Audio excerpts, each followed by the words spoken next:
Donc, quand je suis entré la semaine dernière, j'ai vu qu'il y avait un fouillis à l'entrée.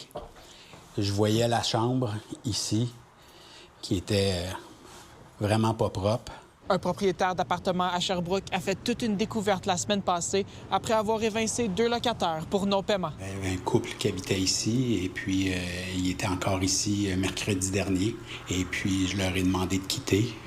Mais je n'étais pas entré dans l'appartement. C'est le lendemain que j'ai entré dans l'appartement, une fois qu'ils ont eu quitté et que j'ai constaté l'ampleur du désastre qui était ici, là. Ma surprise a été quand je suis arrivé à la cuisine.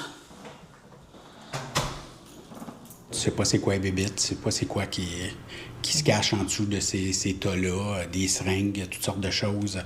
Donc, on prend des précautions, on fait ça avec des pelles, des gants, des habits. Il y a plusieurs jours d'ouvrage pour remettre ça en état. Il y a vraiment une vaste gamme de raisons qui peut expliquer ces comportements-là, dont des problèmes de santé mentale. Moi, j'ai une expertise dans le trouble d'accumulation compulsive et ce trouble-là peut expliquer certains cas de personnes qui accumulent des objets. Il peut y avoir de la dépression, il peut y avoir de la schizophrénie, il peut y avoir des troubles de dépendance aux substances, il peut y avoir l'autisme, il peut y avoir de la démence chez les personnes plus âgées. Les locataires sont ici depuis l'automne dernier. L'automne 2025 sont arrivés en octobre. Donc, on n'a même pas un an ici, là, encore. Là. Le salon a été vidé vendredi, là, mais c'était une montagne à cette hauteur-là, jusqu'ici. C'était plein. C'est décourageant de voir ça. Le propriétaire est aux prises avec des dommages importants. Il peut faire une demande au tribunal administratif du logement, obtenir une décision. Donc, il y a le prochain propriétaire qui ferait une vérification sur ce candidat-là comme locataire pour retrouver l'information puis éviter de louer. Et c'est décevant parce que parfois, les gens n'ont pas des dossiers super reluisants, mais on choisit de donner une chance. On se doit de faire un peu preuve de jugement quand on loue. Rien laissait croire ça de la personne qui a signé le bail ici. C'est comme une entente bilatérale. Le propriétaire doit donner la pleine jouissance des lieux, puis le locataire doit entretenir puis garder les lieux en bon état. Il n'existe pas assez de services, mais il faut aussi se servir des services qu'on a. C'est des gens qui n'ont pas tendance à consulter, sauf à un moment où il y a une urgence.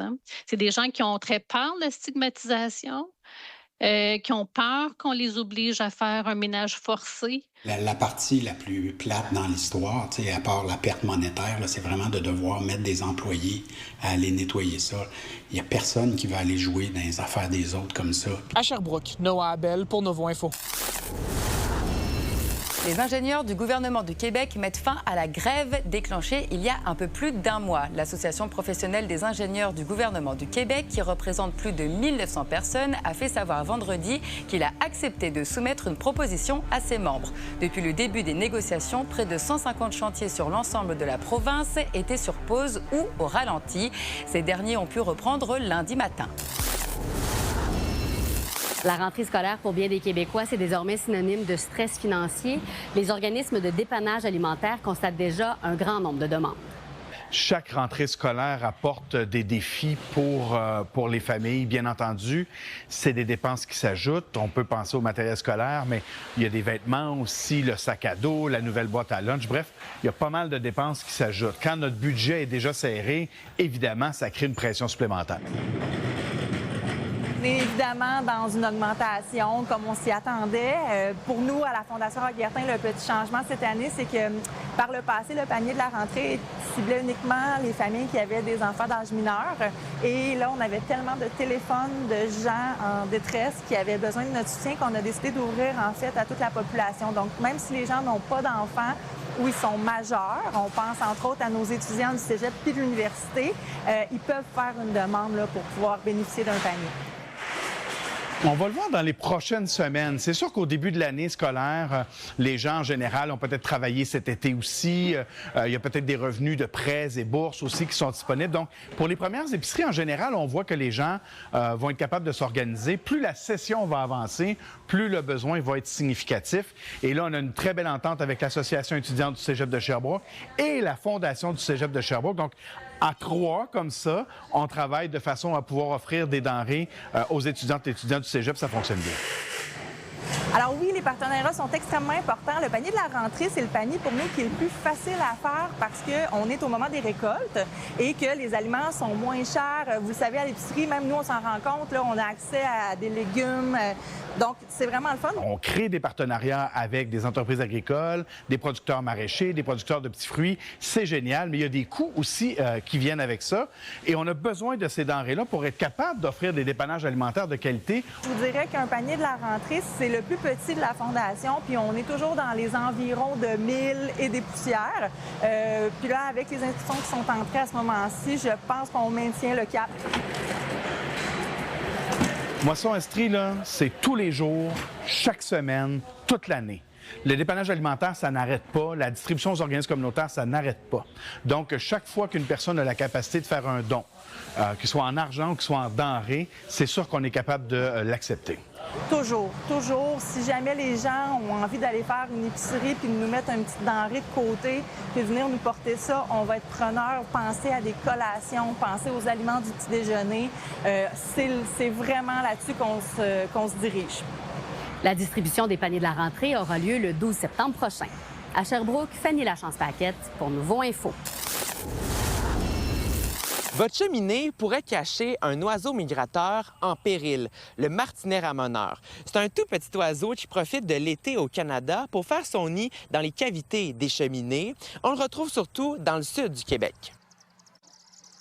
Ils vont choisir nos cheminées pour élever leurs jeunes.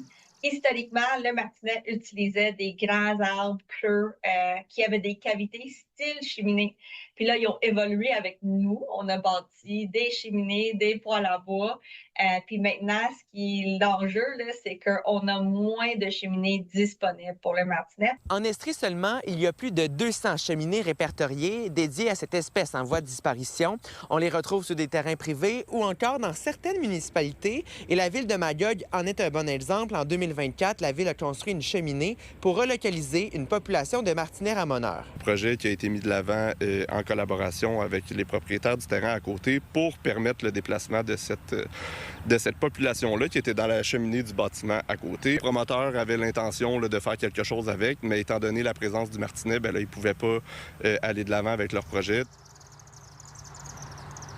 On a été très contents d'apprendre au printemps qu'ils ont vraiment adopté cette nouvelle cheminée-là, considérant maintenant le fait que l'autre cheminée a été fermée. Vraiment, c'est un beau succès de savoir qu'au retour de leur migration, ils sont appropriés la nouvelle cheminée. Entre 150 puis 200 individus au niveau... Seulement dans la cheminée? Oui, dans la cheminée ici. Au pays, la population du martinet ramoneur a chuté de 88 % depuis les 50 dernières années, selon le gouvernement du Canada. Et comme c'est un oiseau qui est protégé par la loi sur les espèces en péril, il est interdit aux propriétaires de détruire une cheminée qui a abrité un de ces oiseaux dans les 3 dernières années. À chaque année, on perd des cheminées. Donc, les gens les ferment, puis il n'y a pas un renouvellement de cheminées parce qu'on fait plus de maisons avec des cheminées anciennes en briques qui sont propices pour le martinet. On ne peut pas avoir une gaine métallique, un tuyau en aluminium. Ça prend vraiment des surfaces avec beaucoup de texture à l'intérieur. C'est une espèce qui a besoin d'une surface verticale rugueuse pour pouvoir s'y accrocher au niveau de la morphologie de l'oiseau lui-même.